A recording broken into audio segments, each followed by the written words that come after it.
Suding anak buah kami mau pingsan menemukan uang sebanyak itu tergeletak di lantai. Mungkin operasi besar-besaran tersebut dilakukan oleh polisi tanpa ada restu dari Bapak Presiden dan akhirnya membuahkan hasil yang sangat besar. Few moments later.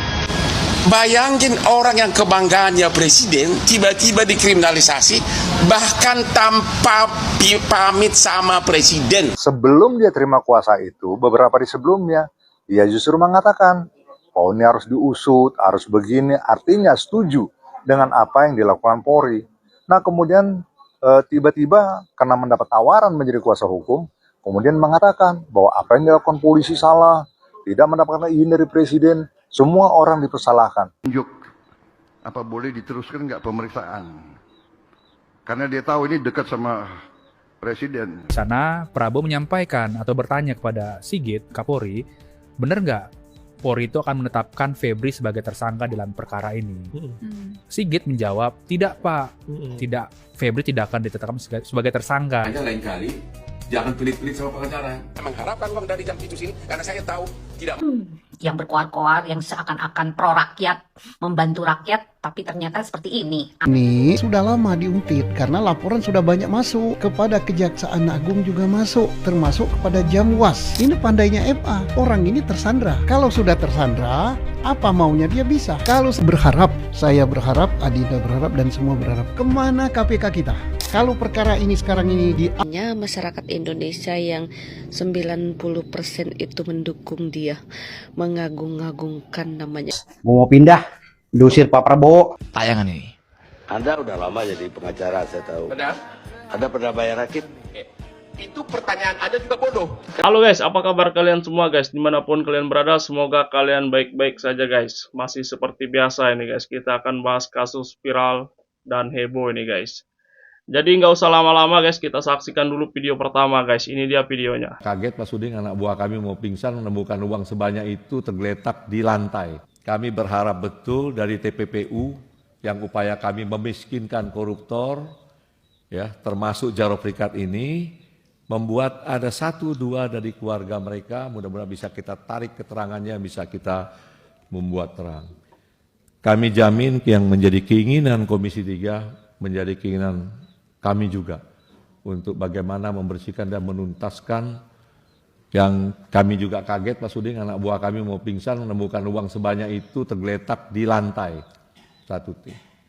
Jadi percayalah Pak Suding bahwa kita berupaya keras untuk melakukan pembuktian tersebut dan kami senang. Sekali lagi saya garis bawahi, saya senang betul kalau mau dikontrol Komisi 3 secara terbuka. Pertama, Hotman Paris mengucapkan selamat atas ketegasan Bapak Presiden dalam kasus Jampitsus. Karena tidak mungkin operasi besar-besaran tersebut dilakukan oleh polisi tanpa ada restu dari Bapak Presiden. Dan akhirnya membuahkan hasil yang sangat besar. Bravo, bravo, hebat Bapak Prabowo. Hal ini tidak pernah dilakukan oleh presiden-presiden sebelumnya. Justru Bapak Prabowo lah yang membuka mata kita betapa parahnya keadaan negara kita, kerugian negara, dan kerugian ratusan BUMN dan BUMD. Bapak Prabowo lah yang berhasil membongkarnya. Memang selaku manusia pasti ada kekurangan, tapi jauh lebih besar manfaatnya dengan gaya kepemimpinan Bapak Prabowo ini dibandingkan dengan presiden-presiden sebelumnya. Sekali lagi, tanpa restu dari Bapak Presiden Prabowo, nggak mungkin kepolisian melakukan penggebrekan atas harta dari Jampitsus di sampai ada 11 sampai 12 tempat, ya. A few moments later. Bayangin orang yang kebanggaannya presiden tiba-tiba dikriminalisasi bahkan tanpa pamit sama presiden. Karena waktu saya di Singapura saya bikin akun bahwa nggak mungkin presiden nggak tahu. Ternyata enggak. Itu 430 triliun. Lu bayangin coba Disitulah saya merasa marwah dari klien saya yang sampai sekarang hubungan baik, saya merasa tertantang. Tetapi kan sekarang kan kita mesti uji, dia mesti jujur kepada dirinya sendiri. Apakah memang dia menerima kuasa ini, memang dia punya nurani, memang untuk melakukan pembelaan dan yakin bahwa memang Febri tidak bersalah. Karena sebelum dia terima kuasa itu, beberapa hari sebelumnya, dia justru mengatakan, oh ini harus diusut, harus begini, artinya setuju dengan apa yang dilakukan Polri. Nah kemudian tiba-tiba karena mendapat tawaran menjadi kuasa hukum, kemudian mengatakan bahwa apa yang dilakukan polisi salah, tidak mendapatkan izin dari presiden, semua orang dipersalahkan. Ini poin yang saya mau tegaskan bahwa Hotman Paris melakukan pembelaannya berlebih-lebihan, ya ngawur banget. Sebagai seorang advokat boleh seperti itu? Apa ini udah kelewat jauh untuk membela orang di sana? Kalau membela itu sih nggak salah, membela nggak salah. Tetapi nggak usah dia mengatakan bahwa pembelaan dilakukan itu adalah katakanlah gratis, pro bono, nggak bayar karena kasihan gitu, ya demi Pak Prabowo gitu. Nggak ada urusannya lah dengan Pak Prabowo. Datang ke saya agak gemeter. Heran saya, kenapa stres dia dulu? Pak, karena yang dia laporkan diketahuilah bahwa itu beberapa orang itu dekat sama saya gitu. Jadi dia minta petunjuk, apa boleh diteruskan nggak pemeriksaan? Karena dia tahu ini dekat sama presiden. Dia lihat saya hati-hati, masalahnya apa? Gimana Pak petunjuk? Teruskan pemeriksaan. Jawaban saya kepada BPKP, Anda boleh tanya beliau, Pak Ateh, tanya beliau. Jadi bagaimana Pak? Teruskan. Tidak ada siapapun begitu menjabat jabatan negara, jabatan berarti tanggung jawabnya kepada negara dan rakyat. Sudah nggak ada lagi. Nggak ada. Saya sendiri katakan, mau partai saya sendiri, Gerindra, cek udah berapa yang diproses dan ditahan. Tidak. Justru harus memberi contoh. Di sana, Prabowo menyampaikan atau bertanya kepada Sigit, Kapolri, benar nggak Polri itu akan menetapkan Febri sebagai tersangka dalam perkara ini? Sigit menjawab, tidak Pak, tidak, Febri tidak akan ditetapkan sebagai tersangka seperti itu. Dan Presiden juga menyampaikan, jangan, nggak boleh, supaya tidak gaduh, begitu kan. Ada permintaan dari Febri. Pertama, permintaan supaya Febri tidak dijadikan tersangka. Tapi dia menjamin dia akan mundur. Dari dia mundur posisinya sebagai jampitsus. Betul. Langsung berkomunikasi juga dengan para pengusaha itu. Mereka dihubungi oleh Febri untuk meminta agar uang dan emas itu diakui milik mereka. Pengusaha ini macam-macam lah. Dua di antaranya terkenal. Dia mengatakan benar itu rumah Sentul adalah rumah saya. Yeah. Tetapi dia juga menyatakan di situ bahwa uang atau temuan yang ada di dalam brankas di rumah Sentul itu ada pemiliknya, ada kegiatannya, gitu kan.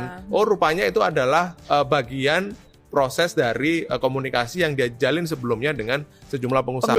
Makanya ya sama pengacara itu harus benar-benar tidak boleh pelit ya. Oke. Makanya lain kali jangan pelit-pelit sama pengacara. Pengacara mahal itu memang mahal. Pengacara berbobot itu mahal. Ya. Saya tidak minta imbalan apapun, walaupun semua konglomerat milik saya. Itulah saya mau. Saya terpanggil. Saya tidak mengharapkan uang dari Jampitsus ini karena saya tahu tidak mungkin dia bayar saya mahal. Saya bayarannya super mahal di Indonesia. Yang berkoar-koar, yang seakan-akan pro rakyat, membantu rakyat, tapi ternyata seperti ini. Aduh. Gue rasa ini akhir dari karirnya dia, guys.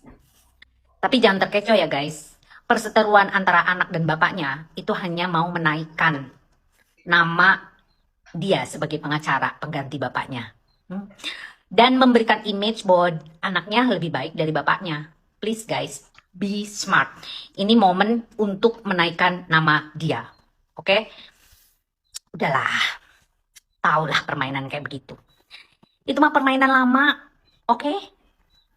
Kalau menurut kalian, ini sebuah kemunafikan atau gimana? yang tidak perlu uang, tapi ternyata dari sisi kasus-kasus yang lain butuh tuh duit. Dia nggak butuh duit, tapi butuhnya emas, gitu katanya. Jadi dengarkan baik-baik. Ngancem-ngancem gue deh, ya gue nggak takut, oke? Gue takutnya sama Allah. Widih, baru aja aku posting mengenai Bang Hotman Paris. Ada yang DM gue. Kok berani banget katanya sama Bang Hotman. Dia itu pengacara yang dekat dengan Prabowo. Lah, terus kalau dekat sama Pak Presiden, kenapa? Aku kan cuma ngomongin fakta. Kenapa dia mau jadi kuasa hukumnya? Serem ya. Pilih-pilih lah, kan akunya orang kaya, orang hebat, orang tajir, ya kan? Dan sudah puluhan tahun pegang orang-orang kaya di Indonesia. Dulu orang-orang kaya yang kamu pegang itu tidak ada sosial media, jadi kita itu tidak bisa bersuara karena kasusnya tertutup. Nah sekarang ini udah terang benderang, langsung dilacak, langsung ada di TKP, duitnya juga ada, barangnya juga ada, emasnya juga ada berkilo-kilo. Kok bisa gitu loh, masih juga dibela? Itu kan pertanyaannya. Bener gak sih guys? Takut gak sih saya sama dia? Enggak tuh, saya gak takut. Karena apa? Kita bicara fakta. Fakta real yang ada di lapangan. Please be smart. Jangan takutnya sama Allah. Bye. Wajarkah seorang pejabat negara itu memiliki uang sebanyak ini, disimpan di tempatnya dan kemudian ditemukan? Kalau dari segi kewajaran, sangat-sangat tidak wajar. Setidak-tidaknya kalau bukan milik dia, dia membantu tindak pidana pencucian uang. Ada yang menikmati duitnya, kemudian duit itu dibelikan saham batubara, perusahaan batubara yang sampai sekian triliun, tapi pada saat itu oleh pihak negara. Bang Hotman Paris jadi kuasa hukum ex-Jampitsus Febri Adriansyah. Gue jadi ingat tayangan ini. Anda udah lama jadi pengacara, saya tahu. Benar? Anda pernah bayar rakit? Itu pertanyaan Anda juga bodoh. Kenapa? Sekarang saya mau tanya, siapapun yang di ruangan ini akan mengatakan tidak. Kalau saya tanya sama Anda sebagai wartawan pernah nggak dicoba untuk bikin berita? Enggak. Ada? Jawaban kami sama. Yakin ada?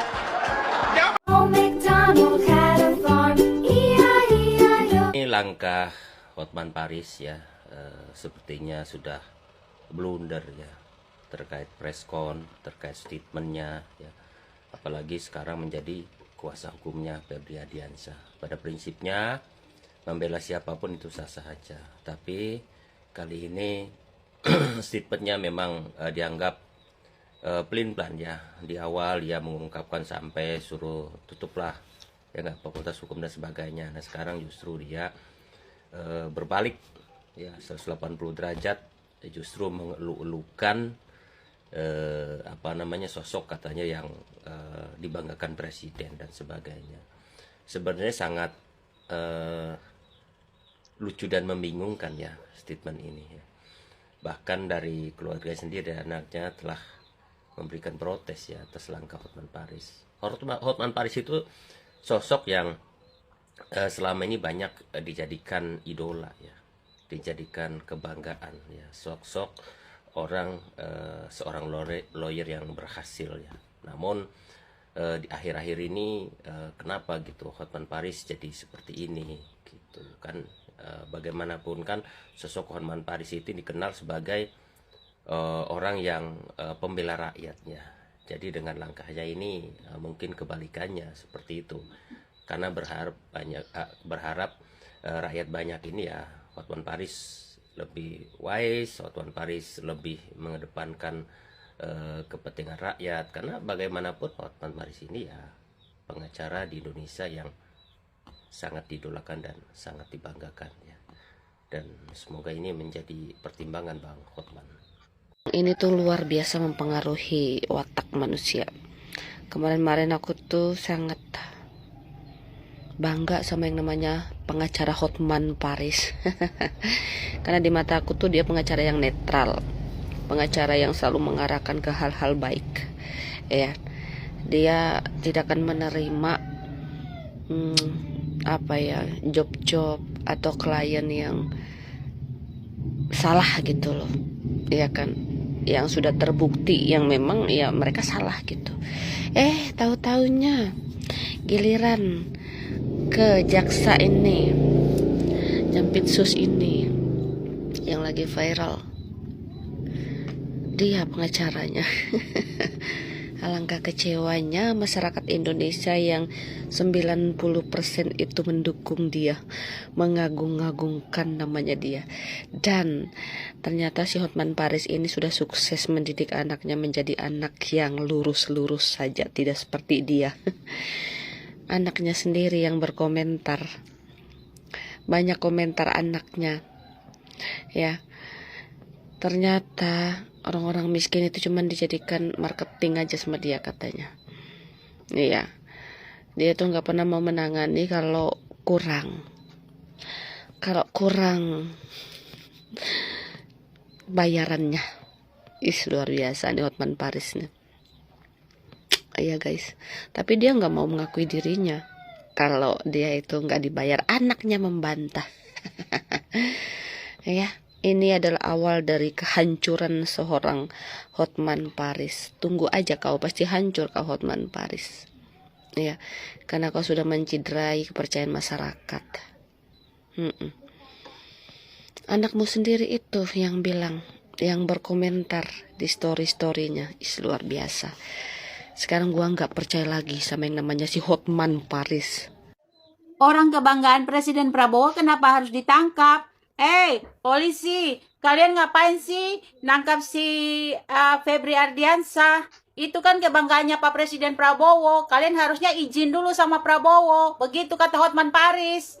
Ya, Hotman Paris yang katanya pengacara kondang itu, yang hari ini tuh dia ngomong, karena statusnya si Febri itu berubah-ubah, dia bilang, tutup aja itu, sekolah hukum tutup. Besoknya langsung jadi pembela koruptor si Febri Ardiansyah itu. Ya, dibela mati-matian. Jadi intinya tuh si Febri Ardiansyah itu dianggap bukan koruptor, tapi dia berjasa buat negara karena menyumbangkan dana-dana korupsi 430 triliun. Gue baru tahu ya, kalau mau tangkap koruptor di Indonesia ini, apalagi dia kebanggaannya presiden, lu harus lapor dulu ke presiden. Gila ya. Ya ampun, Bang. Gue pikir lu benar-benar ini ya. Negara udah kacau, banyak koruptor di mana-mana, masih lu bela aja orang-orang kayak gitu. Ya ampun, udah gitu katanya nggak butuh duit, dia nggak butuh duit. Terus lu kerja buat apa? Kerja lu tuh kan membela orang tuh ya semuanya buat apa? Ya ada hitung-hitungannya. Buktinya waktu si Nadia Makarim kau mengundurkan diri. Kau bilang makanya jangan pelit sama pengacara. Kok masa sama Febri gratis? Lu nggak butuh duit? Yang benar aja. Lu pikir kita rakyat Indonesia ini anak SD yang tolol gitu? Bingung gue sama pengacara yang satu ini. Habis nyinyirin artis jadi pembela koruptor. Aneh banget ya. Koruptor kayak gitu kok dibela. Itu jelas-jelas itu jaksa loh, jampisdum atau apa itu. Udah jelas-jelas nyata kayak gitu masih lu bela-belain. Ya ampun Tuhan. Udah bagus lu bela rakyat kecil di bawah sana tuh ya kan. Udah bagus itu nama lu udah nama baik banget tuh karena lu udah terkenal tuh bantu orang-orang kecil. Sekarang ternyata lu banyak bantu koruptor-koruptor kayak gini nih. Apalagi koruptor dari pihak kejaksaan. Aduh, heran gue. Akhirnya sekarang apa? Ditanya wartawan marah-marah kan lo? Marah-marah. Antara malu dan enggak. Udah gitu lu bawa-bawa lagi. Follower gue. Kalau kalian kecewa sama gue mengerti. Ya elah, pengacara. Pak pengacara. Yang bener aja. Gue demen sama lo sampai gue enak liat lo gara-gara si bela koruptor. Ya ini koruptor yang lu bela yang menyakiti hati rakyat Indonesia. Lu paham gak? Kita juga paham tugas pengacara itu mau bela yang benar, yang salah semua dibela. Tapi yang lu bela ini ya manusia yang satu, yang setan satu ini yang sangat menyakiti hati rakyat Indonesia. Paham gak lo? Mau koruptor manapun kau bela selama ini kan gak ada masalah kan, rakyat gak bersuara. Tapi kenapa sekarang rakyat marah? Karena yang kau bela ini adalah orang yang harusnya menegakkan hukum di negeri ini, ya. Tapi dialah biang koruptornya itu. Udah di mana-mana mau kasus Asabri, kau bilang lagi nggak ada itu nggak. Kau baru sehari jadi pengacara dia, kau udah tahu segala-galanya. Heran gue. Yang merasa Indonesia suram, silakan kalau mau cari negara lain. Bos, mau kemana bos? Bawa barang-barang segala nih, bawa koper segala nih bos. Mau pindah, diusir Pak Prabowo. Waduh. Dah, biarin aja. Pindah kemana nih bos? Bosan ke Indo. Oh, bosan di Indo? Ya, bosan di Indo. Gua mau pindah ke itu. Pindah negara aja gue. Gua mau ke Alfamart. Lebih dingin. Terus saya gimana bos? Ya kamu ikut aja lagi Roy Suryo. Ngapain ngikut saya terus? Saya aja mau pindah negara. Waduh, udah. Udah betah di sini, Bos. Ya udah dah, Suryo juga mau di kerangkeng, kamu nyusul aja ya. Waduh. Ya. Indonesia akan mampu memperkuat semua kekuatan di Republik Indonesia ini. Saya peringatkan lagi, sekali lagi. Solid dengan rakyat. Untuk sekian Ayo tuh, kali Pak. lagi saya Berantas bicara korupsi. dari dulu. Sejahterakan rakyat. Oke, saya nggak jadi pindah. Para koruptor Alhamdulillah, sadar alhamdulillah. diri. Pamer uang sitaan hasil korupsi, nggak taunya itu cuma sandiwara Pak Prabowo bersama orang kepercayaannya dari Kejagung. Apa bisa ya uang hasil korupsi lalu sebagian dikorupsi? 500 miliar itu cuma permulaan. Atau itu korupsi baru, misalnya dari korupsi batubara PLN, Sabri, serta Krakatau tahun 2025. Ya sebenarnya kasus yang ditangani Jampitsus Pak Febri dari Kejagung ada banyak. Kalian bisa baca ini. Kok bisa ya Jaksa Agung yang digadang-gadang lebih tegas dari KPK dalam berantas korupsi, malah korupsi. Banyak pejabat tinggi negara, menteri-menteri kepala badan, terus terang saja yang ambruk masuk rumah sakit karena kerja keras. Tuh, kalian lihat sendiri kan, banyak pejabat tinggi negara yang ambruk, sakit, sampai masuk rumah sakit. Gara-gara nggak pernah istirahat, bekerja keras untuk rakyat. Rakyatnya malah nggak bersyukur, bilang Indonesia gelap, Indonesia nggak cerah, Indonesia suram. Makanya pantas kalau Pak Presiden bilang cari negara lain sana kalau bilang Indonesia suram. Para pejabat tinggi kita, para menteri, kepala lembaga, pejabat-pejabat yang lain sudah bekerja keras mati-matian membuat program yang bagus untuk kesejahteraan rakyat. Mereka gajinya kecil, tunjangannya kecil, fasilitasnya juga nggak mewah. Demi apa mereka mengabdi? Demi bangsa dan negara, demi kalian. Untuk itu, bersyukurlah kalian punya pejabat-pejabat seperti pejabat negeri kita. Ya, jangan mengeluh. Kalau bisa bantu tuh para menteri, para pejabat itu. Kasih duit, iuran kita sama-sama. Agar mereka bisa punya uang untuk pengobatan, ya. Udah Pak Presiden, kalau rakyat yang nggak bersyukur punya pemimpin seperti Bapak, suruh pindah ke luar negeri aja. Kalau perlu, keluar akhirat, keluar bumi. Ke akhirat aja lah, ke neraka gitu, nggak apa-apa ya Pak Presiden. Itu. Alasannya saya terpanggil. Saya tidak mengharapkan uang dari Jampitsus ini karena saya tahu tidak mungkin dia bayar saya mahal. Saya bayarannya super mahal di Indonesia. Ya, itulah backgroundnya biar tahu. Sudah, kamu tahu semua bantuan hukum yang kita kasih, yang saya kasih itu banyak uang dari saya nggak usah bilang. Kasus Radit semua saksinya gue yang biayai. Kasus ABK kapal gue yang biayai ke Komisi 3. Semua, nggak mungkin. Puluhan pengacara saya kirim. Jadi bagi follower saya yang merasa kok Hotman sekarang jadi begitu, yang semula 95% sebagai pengagum saya, silahkan gue ambil resiko itu. Halo Nadine, makanya ya sama pengacara itu harus benar-benar tidak boleh pelit, ya. Oke. Makanya lain kali jangan pelit-pelit sama pengacara. Pengacara mahal itu memang mahal, pengacara berbobot itu mahal, ya. Bang Hotman Paris, saya izin unfollow. Ya. Dulu saya ngefans, dulu saya respect sama Bang Hotman Paris. Karena sering membantu rakyat-rakyat miskin yang berperkara hukum. Tapi ternyata itu semua hanya kedok, hanya pencitraan, nyari simpati masyarakat. Modal untuk iklan, untuk promosi, untuk pemasaran, biar dilihat, wah Bang Hotman Paris ini menolong orang-orang susah. Nggak taunya itu cuma trik marketing aja ya. Aslinya ya semuanya butuh duit. Silahkan Bang Hotman Paris membela siapapun. Tapi kalau mencederai perasaan masyarakat, ya ngapain? Itu Febri itu koruptor. Ratusan triliun duit rakyat digarong sama dia. Tapi malah dibela sama Anda. Yuk, bareng-bareng lah kita unfollow itu Bang Hotman Paris inilah. Ngapain juga ngefans sama orang seperti ini. Bela koruptor. Boleh ngomong jarak. Tanya kakekmu, masa tanya gua? Pertama, Bang Hotman sampaikan, ini penggeledahannya nggak benar. Gimana orang digeledah padahal belum ada tersangkanya? Ya boleh. Advokat yang masih pendidikan juga tahu. Syarat penggeledahan itu boleh dilakukan apabila perkaranya sudah naik ke tahap sidik. Maka upaya paksa boleh dilakukan. Karena salah satu tujuan dari penggeledahan ini adalah untuk mengumpulkan barang bukti atau alat bukti untuk membuat terang suatu tindak pidana. Lu punya otak gak? Penetapan tersangkanya boleh dilakukan setelahnya. Ini bingung gitu loh. Kemudian yang kedua, penggeledahan dan penetapan tersangkanya tidak izin presiden. Dalam hukum tidak perlu ada izin presiden. Kalau begini justru saya bertanya, ini Bang Hotman ini ahli hukum atau ahli politik? Tanya kakekmu, masa tanya gua? Ya kalau urusan politik dan kekuasaan ya terserah lah. Tapi kan abang nih tampil sebagai penasihat hukum. Urusan politik biarlah dibicarakan di luar forum begitu loh. Lu punya otak gak? Saya nggak ngerti lah. Ya, apa yang dipertontonkan dalam hal ini. Pembelaan-pembelaannya sama kayak netizen gitu loh. Ini orang yang disayangi oleh presiden. Ini orang yang justru dalam hukum itu ada pemberatan. Apabila tindak pidana dilakukan oleh aparat penegak hukum, menggunakan kekuasaannya maka bisa diperberat sepertiga. Justru begitu.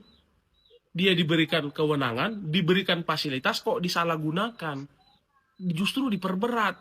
Bukan malah dia tidak boleh diproses. Tanya kakekmu, masa tanya gua? Boleh ngomong jorok.